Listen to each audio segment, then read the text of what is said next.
if one side just continues to publicly attack the other on the global stage that Meghan and Harry have, not just with Oprah Winfrey, but then a 6-part Netflix documentary series, then a 400-page book trashing everyone, including Kate, Camilla, and so on. There is a tipping point for anybody, however much Charles may want to be a good dad. Well, King Charles has sensationally evicted Harry and Meghan from Frogmore Cottage in Windsor and reportedly offered it now to Prince Andrew, who has to vacate his own larger home.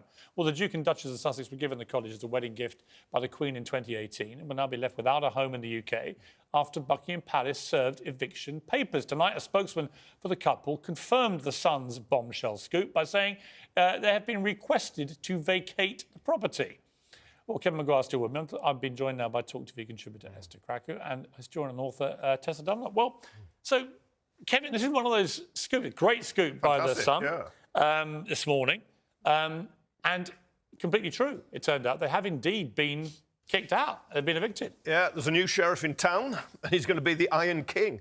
Because you Is this the act of a king, not a father? In other words, has he basically put his new status as the monarch and the interests of the monarchy and his role as king above actually what maybe his instinct is as a dad? Well, it could be as a dad. He believes in tough love. He's also said to be very emotionally cold and probably not best suited to try and bringing them back in a warm way. But it is pretty sensational, as you say, because I thought he would try and find common ground, try and build bridges, get some peace. But this is, right, if you're going to go to war with me, I'm going to fight back. Right, and it does beg the question, Esther.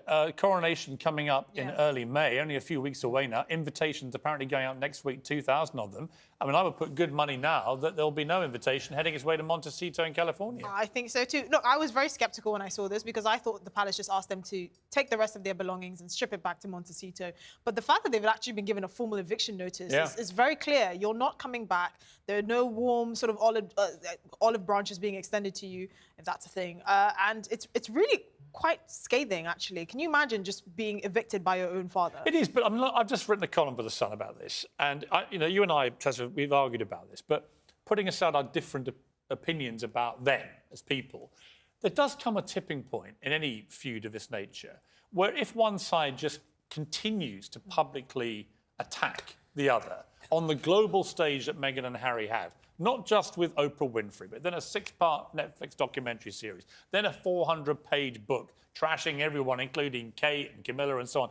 There is a tipping point for anybody. However much Charles may want to be a good dad, William, I'm told, was utterly incandescent after that book. We want our monarchy to be bigger and better than that, Piers. Who's we?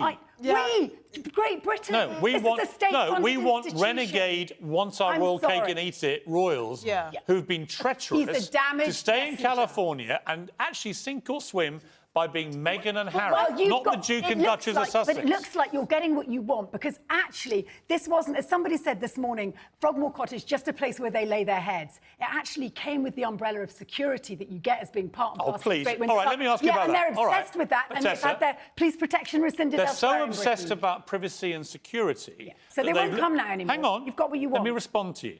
These two apparently are, by your yardstick, obsessed with privacy and security. Right. They've just done a 6-part Netflix documentary into their private lives at home. One, they don't care about privacy. They want to sell it. Secondly, on security, Harry was unbelievably reckless in the book to boast about his Taliban kill numbers and to describe the Taliban victims that he killed as chess pieces. He, by doing that, immeasurably worsened the security for his family. Immeasurably, as any military expert will tell you. So don't let me hear them talk any more about privacy and safety when he has so deliberately invaded his own privacy and worsened their safety. I'm merely pointing out that whether he's exacerbated his own situation or not, they are always very concerned. We saw them last summer. They hardly left Frogmore Cottage except to go... Nor was there any security incident around them. They have highly paid bodyguards. But do you know what, Piers? You've got what you want. And in the end, it's a nail in your own... It's not what I want. Yes, no, it's not. Yes, you've been shouting them down. Sorry, since no. Let's be quite clear. Get them away from our royal families. Let's be quite clear. I think they are a malevolent duo intent on fleecing their royal titles for hundreds of millions of dollars and causing untold damage to their family and the institution in the process. I do believe that. But I haven't evicted them from this home. Harry's father has evicted them from the home. Harry's brother wanted them evicted from this home. I'm damn sure of it, because they are sick and tired of not just them being trashed, but their wives being trashed by these two. I wonder what Kevin makes of this, as you've got your finger on the tabloid pulse. This, if they don't come to the coronation, in terms of attraction, in terms of attention, this is a depletion. I'm sorry. Oh, rubbish. Absolute rubbish. Nobody cares. Look, there's grotesque inequality out here and unfairness when these houses are standing empty in a country with a homelessness crisis. But if they're not there at the coronation, they won't be missed. No. In truth, the event will just... It's the other way round. If they are there, they become a massive distraction. And by the way, if I were William and Charles and Kate and Camilla, I wouldn't trust the pair of them as far as I could throw them. Well, joining me now for her first interview about all this is the journalist at the centre of the COVID WhatsApp leak sensation, talkTV's international editor, Isabel Oakeshott, along with talkTV's political editor, Kate McCann, Daily Mirror associate editor, Kevin Maguire. Isabel, wow. When it dropped last night, 10:45, it was quite something to read all this, particularly for people like me who obviously were on air throughout this pandemic and involved in pretty heated discussions with people like Matt Hancock, in which, frankly, they lied through their back teeth about what was really going on. To see in their WhatsApp messages the cold, hard reality was shocking. You've had this for a while. What made you... I mean, let's be brutally honest about what you did. You did a book with Matt Hancock. As part of the preparation for the book, he gives you 100,000 WhatsApp messages between him and members of the cabinet and the Prime Minister. You don't put them in the book. He says you signed an NDA to stop you using these, and you've now presumably broken the NDA, given these to the Daily Telegraph for publication. He says you've stolen them.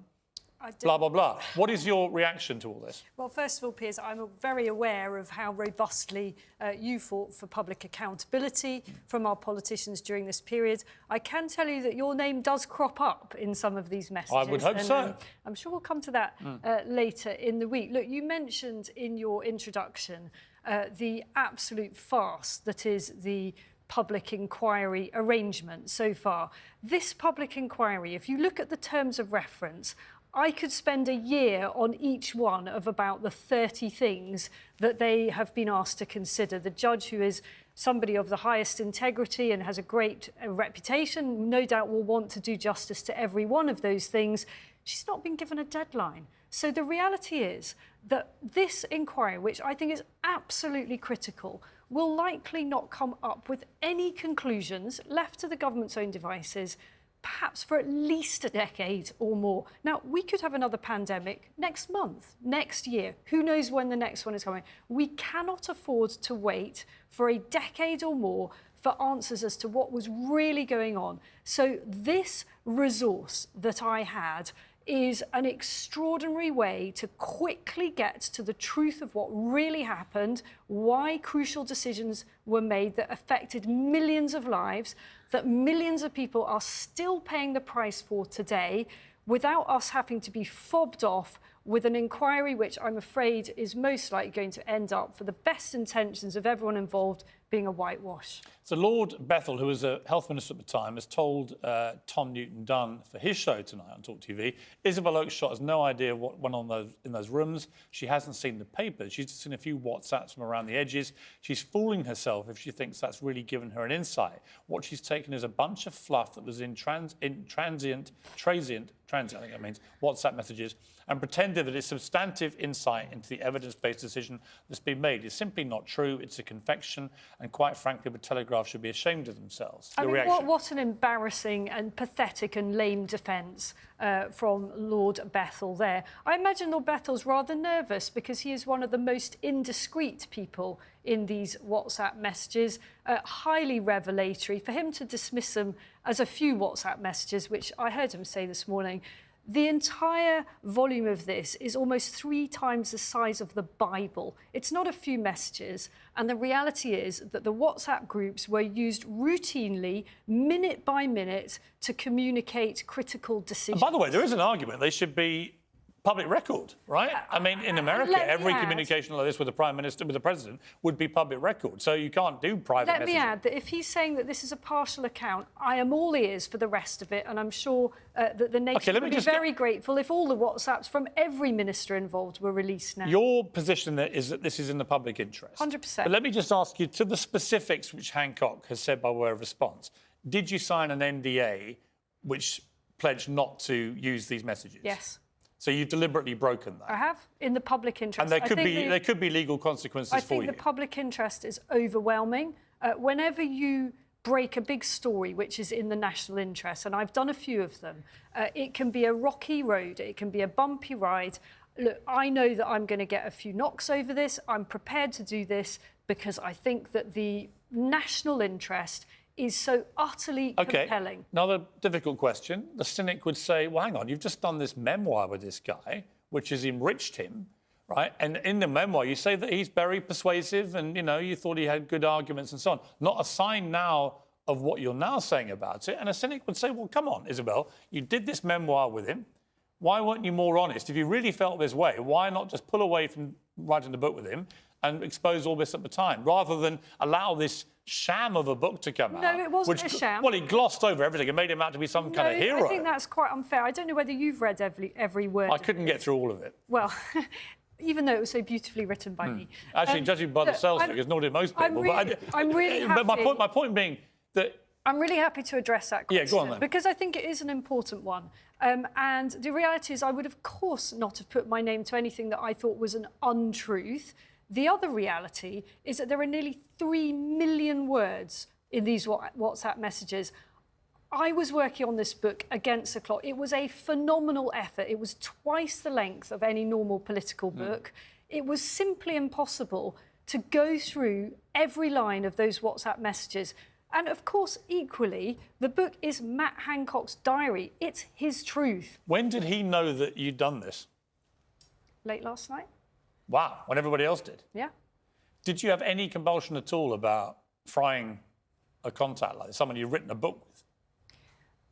I'm not going to sit here and disparage Matt Hancock personally, because this is not about. Well, you have just tortured him. For me, this is not about. No, but Isabel, come on, look. This is not about Matt Hancock. You have, as a journalist, you've written a book with this guy, and within months of the book coming out, you've tortured him, right? I mean, you've fried the contact, you've ripped up the NDA, you've published all the messages. I'm not taking a judgment. I'm just saying you have done that. There are many things I could sit here and say about Matt Hancock, which I'm not going to do. Now it seems a good time to me. I am not going to do, because this, for me, is not a personal thing. Is it true that he he went back on his word with you in relation to your business arrangement with the book?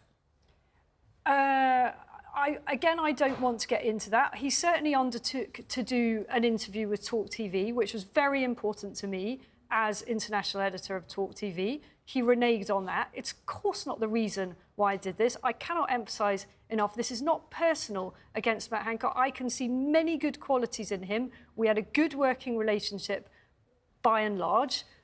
Various aspects towards the end were not quite... Have you heard from him since the publication of this? Yes, I have. What did he say?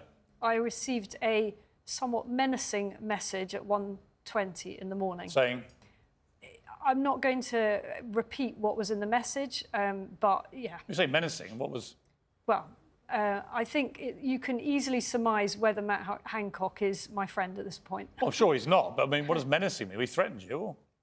I think that he is extremely troubled in terms of how to respond to this, and I don't blame him, but this is not about him as far as I'm concerned. It is much bigger than that. It is about getting the truth of what really happened. I understand that. Specifically, he says it's been edited, that there were other WhatsApp exchanges about a subsequent meeting. I think you'll find he's true? withdrawn that. No, it isn't. It's emphatically inaccurate. We specifically refer to that meeting. I think it's on page 4 of the coverage. He simply hasn't read the inside story. So is there any doubt from everything you've read, is there any doubt at all that the veracity of that main charge in the Telegraph revelations today about the care homes and about him overriding the advice from the chief medical officer, that is entirely true?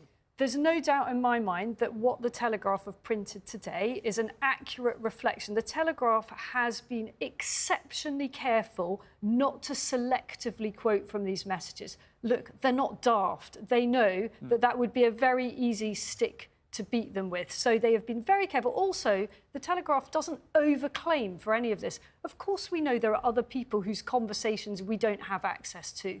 That is entirely obvious. OK. Well, good evening from London. Welcome to Piers Morgan Uncensored. The late Queen kept her cards close to her chest. She understood that the majesty of monarchy depends on dignified silence. That's how the royal family holds the country together, even as our politicians rip each other apart. But King Charles, in his laborious apprenticeship as Prince of Wales, we never quite got that silent telegram. In the 1980s, he rejected an extension to the National Gallery in pretty colourful terms. But what is proposed seems to me like a monstrous carbuncle on the face of a much-loved and elegant friend. Funny enough, a monstrous carbuncle on an elegant friend is how some people view the Duchess of Sussex. Well, Charles went on to rankle Sir John Major in the 90s with his views on homelessness and poverty. His black spider letters riled ministers with barbs about everything from human rights to the war in Iraq. He branded the plan to send migrants to Rwanda as appalling. It's no secret that the king is, as Prince Philip would have put it, a bunny hugger. He's a gilt-edged eco-warrior with an Aston Martin, great car, by the way, that runs on leftover English wine, and he's been very fond of talking about it. That's why it came as a great relief when he reassured us that once king, he'd keep his opinions firmly in the royal vault. And I think it's vital to remember there's only room for one sovereign at a time, not two. So you can't be the same as the sovereign if you're the Prince of Wales or the heir. But the idea somehow that I'm going to go on exactly the same way if I have to succeed is complete nonsense, because the two situations are completely different. Clearly, I won't be able to do the same things I've done, as heir. So, of course, you operate within the constitutional parameters. Do you, Your Majesty? Well, few issues have strained our political parameters more than Brexit.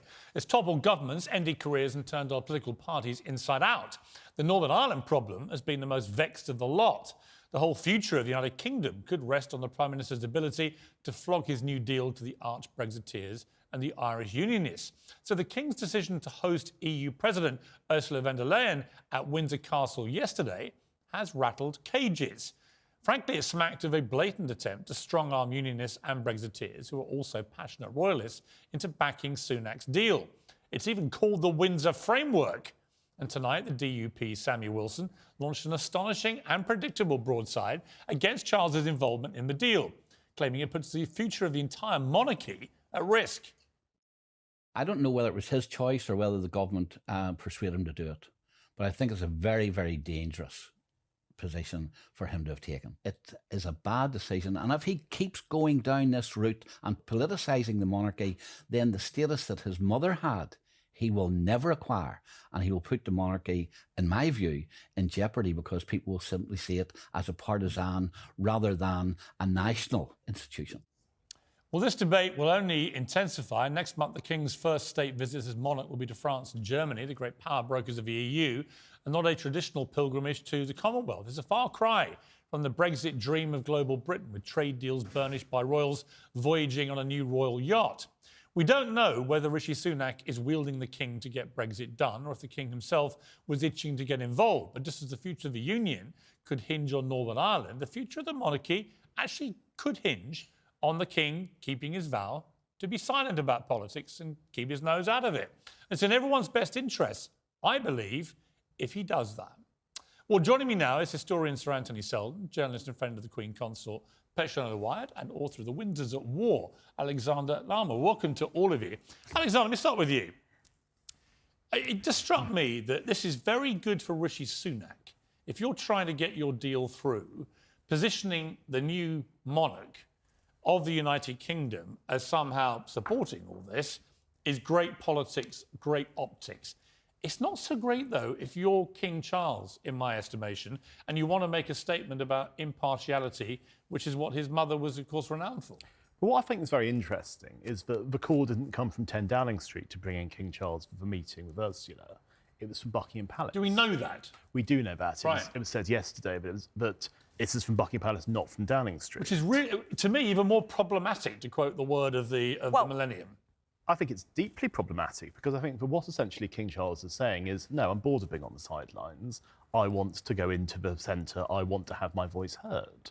And this is the man who, as you said a second ago, was the Black Spider memo man. This is the person who's always wants to have his voice heard. And now we can see that his sitting down with Ursula for their cosy tea together is something that essentially he's saying, I am involved in this. I want to have... Well, Petrona, you want to get involved in this? I do want to get involved. First of all, I'm interested in what you say, but this is not quite what I've heard. And as we know, that the monarch cannot meet a political leader without the PM's permission. I heard that it did come from Downing Street and he was happy to do it. And he has simply carried on. either way, look... Wait a minute, can I just finish? Yeah, you can, but I want to just on that one point.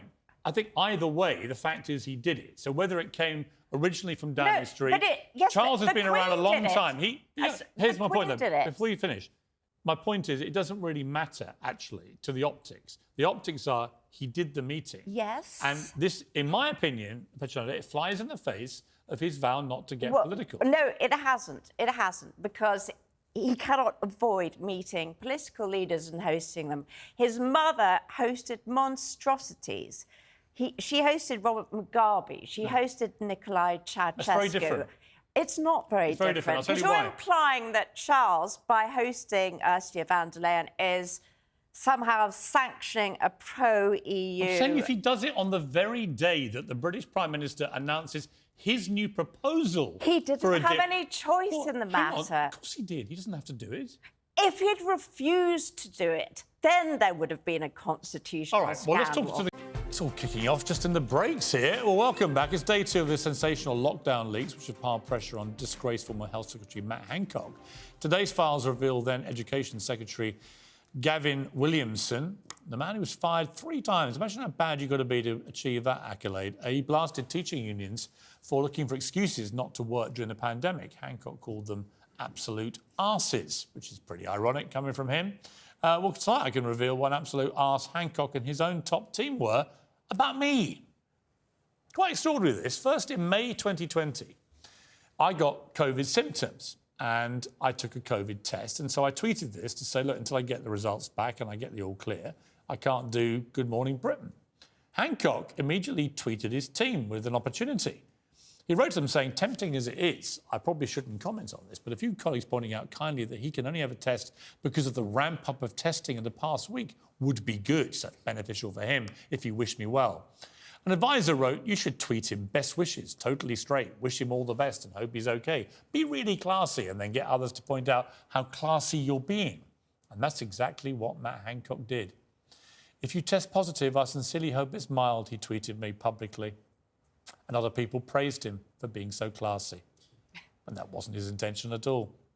And a series of fawning Hancock followers duly congratulated his commendable maturity, exactly as he and his team planned. Classy stuff. Well, in March of the following year, this actually gets better. By which time Matt Hancock had presided over one of the worst COVID responses of any of the wealthiest countries in the world, I'd left my job at Good Morning Britain. We just discussed that. You already know the story. We've just been debating it. What I didn't know until today is that the Health Secretary, Mr Hancock, and the then Social Care Minister, Helen Whately, during a deadly pandemic, they saw an opportunity here as well. Helen Whately messaged in the WhatsApp group to Matt Hancock, how about we celebrate the departure of Piers at or after our team meeting tomorrow, PM? Just a thought. Hancock replied with one word, perfect. Would have been, wouldn't it, if they'd had a big party to celebrate me losing my job after actually holding people like those two to such vigorous account for the previous year.